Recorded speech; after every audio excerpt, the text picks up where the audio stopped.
সম্মানিত ভাই বন্ধুগণ, ইতিহাসে এক এক করে 140 বছর বিদায় নিয়েছে। সেটা তো সেই বেদনাদায়ক ঘটনা। প্রতি বছরই শ্রম দিবস পালিত হয় সারা বিশ্বে। জাতিসংঘ এটাকে আন্তর্জাতিক দিবস হিসাবে স্বীকৃতি দিয়েছে। এই সমস্ত শ্রম ও শ্রমিক সমাবেশে বিভিন্ন দেশের সরকারি বিরোধী দল, বিভিন্ন পর্যায়ের রাজনৈতিক নেতৃবৃন্দ হাজির হন, বক্তব্য দেন, আশ্বস্ত করেন আমরা আপনাদের জন্য এই করবো ওই করবো, আপনাদের আর কোনো দুঃখ দুর্দশা থাকবে না। 140 বছরে যদি তাদের দেওয়া প্রত্যেকটা ওয়াদা তারা 10 ভাগের 1 ভাগ করে পালন করতেন, তাহলে এতদিনে শ্রমিকদের আর দাবি দেওয়া অবশিষ্ট থাকতো। 364 দিন এই দাবি সবাই ভুলে যায়, আর পয়লা মে আসলে এই দাবিতে সবাই দরদি আন্তরিক হয়ে ময়দানে নেমে পড়ে। আমাদের অবস্থাও তার ব্যতিক্রম কিনা আল্লাহ ভালো জানে। তবে হ্যাঁ, একটা ব্যতিক্রম আছে। আমরা বিশ্বাস করব একটা সমাজে বিভিন্ন শ্রেণী এবং পেশার মানুষ থাকে, কিন্তু সাধারণত দুনিয়ায় যদি প্রাপ্তবয়স্ক জনসংখ্যা হিসাব করা হয়, তাহলে প্রত্যেকটি সমাজেই পেশার চাইতে শ্রমিকদের সংখ্যা হবে নিঃসন্দেহে বেশি। এই বৃহত্তর জনসমষ্টির প্রয়োজন এবং মর্যাদাকে উপেক্ষা করে একটা সমাজ কখনো টেকসই হতে পারে না, সত্যিকারের উন্নয়ন আসতে পারে না। দুনিয়ার বিভিন্ন প্রান্তে যারা নিজেদেরকে বামপন্থী বলে দাবি করেন, তারা শ্রমিকদের অধিকার নিয়ে বেশি সংগ্রাম করে। বাংলাদেশ, তার আগে পাকিস্তান, এটা তার কোনো ব্যতিক্রম নয়, ধারাবাহিকভাবে চলে আসছে। আমরা কি দেখি, যখনই কোনো ইস্যু আসে এই সমস্ত নেতা নেত্রীরা সামনে এসে দাঁড়িয়ে যায়।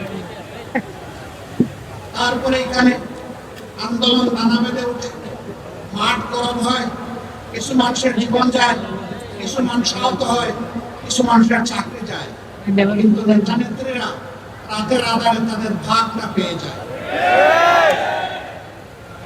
তাদের ভাগ পেয়ে তারা সন্তুষ্ট হয়ে যায়। তখন গড়ে ওঠা আন্দোলনকে তারা ব্ল্যাকমেইলিং করে। এইভাবে যুগ যুগ ধরে নেতা নেত্রীর কপালের পরিবর্তন হলেও সাধারণ শ্রমিকদের ভাগ্যের কোনো পরিবর্তন হয়নি। তারা আবার শ্রেণী সংগ্রামের আওয়াজ তুলে তারা বলেন শ্রেণী শত্রু খতম করতে হবে। শত্রু কারা? শত্রু হচ্ছে মালিক পক্ষ। আচ্ছা, মালিক যদি না থাকে তাহলে শ্রমিকরা কাজ করবে। আমরা ওই খতমের রাজনীতিতে বিশ্বাসী না। আমরা পারস্পরিক শ্রদ্ধা, মর্যাদা, ভালোবাসার রাজনীতিতে বিশ্বাসী। আমরা বিশ্বাস করি মালিক যদি শ্রমিকের উপর ইনসাফ করে, শ্রমিকরা সমস্ত যোগ্যতা উজাড় করে মালিককে সহযোগিতা করবে, কাজ করবে।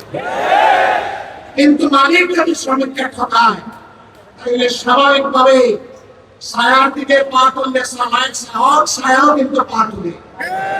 তখন আর ওই শ্রমিক বন্ধুটি বাড়িটি ভর দিয়ে তার সমস্ত যোগ্যতা উজাড় করে ওই মালিকের জন্য কিছু করবে না। এটা উপরে প্রশ্ন হবে। আমরা কারোই গতি চাই না, আমরা চাই তাদের মধ্যে সমন্বয়। আজকে বাংলাদেশের 16 কোটি, 18 কোটি, 20 কোটি বিভিন্ন জন বিভিন্ন কথা বলে। তার মধ্যে বিশাল উন্নয়নের শ্রমিকদের পদচারণা শুধু দেশের ভিতরে নয়, বাইরেও ওঠে। আজকে তো দেশের ভিতরে শ্রমিক ভাই বোনদের জন্য আমরা কথা বলছি, বাইরের যারা তারাও তো আমাদের ভাই বোন, তাদের জন্য কথা বলবে কে? সামান্য রুজির আশায়, একটু আশ্রয়ের আশায়, একটু ভাগ্য পরিবর্তনের আশায় এরা জীবনের ঝুঁকি নিয়ে সমুদ্রের নৌকার উপর চড়ে বসে। তারপরে কোন একটা ঢেউ এসে তাদেরকে সমুদ্রের পেটে হজম করে ফেলে।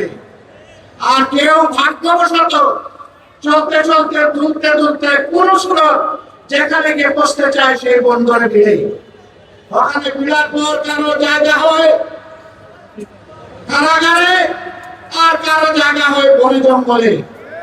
তারপরে আস্তে আস্তে আস্তে পথ বুঝে নেয়।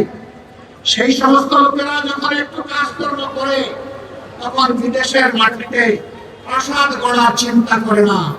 তাদের অর্জিত সমস্ত সম্পদ প্রিয় দেশে আপনজনের জন্য, দেশের জন্য পাঠিয়ে দেয়। হ্যাঁ, বৈধ পথে অনেক শ্রমিক যান, তারা যাওয়ার পথেই দালালদের খপ্পরে পড়ে, সিন্ডিকেটের খপ্পরে পড়ে।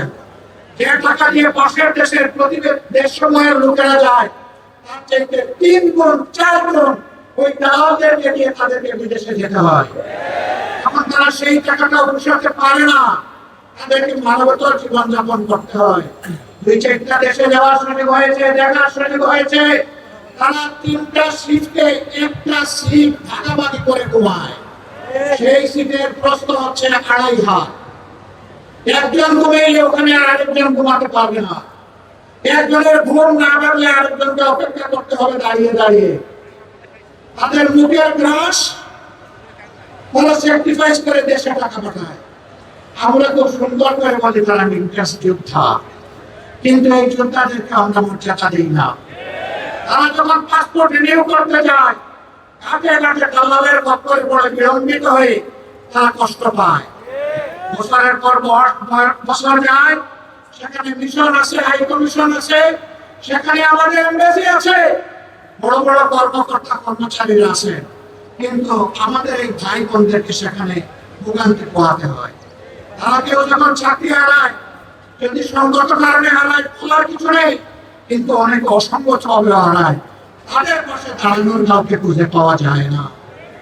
আমরা এই পরিস্থিতি আর দেখতে চাই না। আমরা দেখতে চাই যেমন করে তাদেরকে ইংরেজ যোদ্ধা বলা হয়েছে, তেমন করে যেন তাদের মর্যাদাটাও তাদেরকে দেওয়া হয়। তাদের প্রয়োজনে দেশ এবং সরকার যেন তাদের পাশে দাঁড়ায়। যদি ওই সমস্ত এমবেসি এই কাজ না করতে পারে, ওখানে এমবেসি থাকারই কোনো প্রয়োজন নেই। এমবেসি কার জন্য? এমবেসির কিছু কর্মকর্তা কর্মচারীকে লালন পালন করার জন্য নয়। এমবেসি ওখানে দেওয়া হয়েছে দেশের জনগণের স্বার্থকে সেখানে রক্ষা করা। সম্মানিত ভাইরা, সরে আসলাম। বাংলাদেশের সংসদীয় রাজনৈতিক সংসদ হবে সবকিছুর কেন্দ্রবিন্দু। আমরা গতকাল আপনাদের পক্ষে কথা বলেছি। আমরা ওখানে গালগল্প করতে যাইনি। আমরা ওখানে ইতিহাসের মাস্টার কিংবা ছাত্র হতেও যাইনি। আমরা ওখানে গিয়েছি এদেশের 2টি মানুষের জন্য কথা বলতে। আপনারা দোয়া করবেন, যতদিন সংসদের ভিতরে থাকবো, ভিতরেও যেন আপনাদের জন্য লড়াই করে যেতে পারি। আর বাইরের লড়াইও চলবে ইনশাআল্লাহ। শ্রমিক অঙ্গনের ন্যায্যতা এবং মর্যাদা যতদিন প্রতিষ্ঠিত না হবে, ততদিন আমাদের লড়াই অব্যাহত থাকবে। আল্লাহ তাআলা আপনাদেরকে ভালো রাখুন। এদেশে মালিক এবং শ্রমিকের পারস্পরিক সৌহার্দ্যপূর্ণ একটা বোঝাপড়ার জায়গা তৈরি হোক, যাতে উভয়ই লাভবান হয়। আমরা সেই দেশটি করতে চাই। সেই বাংলাদেশটি, নতুন বাংলাদেশকে আমরা দেখতে চাই, যে বাংলাদেশ ন্যায়, ইনসাফ এবং মানবতার উপর দাঁড়িয়ে মাথা উঁচু করে আওয়াজ দেবে, আমরা এক নতুন বাংলাদেশ। সবাইকে অসংখ্য শুকরিয়া, ধন্যবাদ। আসসালামু আলাইকুম ওয়া রাহমাতুল্লাহ।